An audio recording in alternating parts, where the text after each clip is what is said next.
In today's video, I'm going to teach you how to create a knowledge base article in Freshdesk. A well-structured knowledge base helps customers find answers fast, and in Freshdesk, that lives inside the Solutions module. Start by signing into your account, then look to the left navigation. Click the Solutions icon, it looks like an open book, to open your Help Center workspace. Before you write, set up a simple structure so articles stay organized. Think of categories as your big topics, like getting started or billing, and folders as the subtopics inside each category. In the Solutions dashboard, click the small arrow next to the New Article button and choose New Category or New Folder. Give each one a clear, concise name so readers instantly understand what lives there. You can always refine labels later, but starting with a tidy outline makes everything easier to find. When you're ready to draft, click New Article in the top right to open the rich text editor. This is where you'll add your title, body, and any visuals. Save your work as a draft as you go so you can come back to it anytime.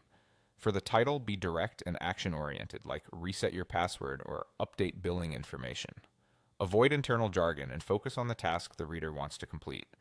In the body, write for the average user. Keep sentences short, define any required context up front, and break processes into scannable steps. Using numbered lists for sequences and simple bullet lists for options makes the page easy to skim and follow.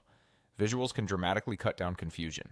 Insert screenshots, short clips, or diagrams to show exactly where to click.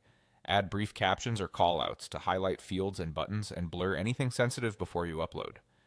If you need to share files, each article supports attachments up to 100 MB, so consider compressing large images or zipping logs to keep the page fast.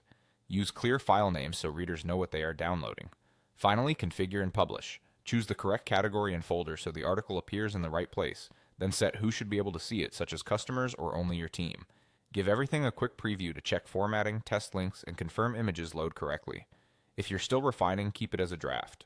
When it's ready, hit publish. You can update the article later and your changes will go live immediately, keeping your knowledge base accurate and trustworthy.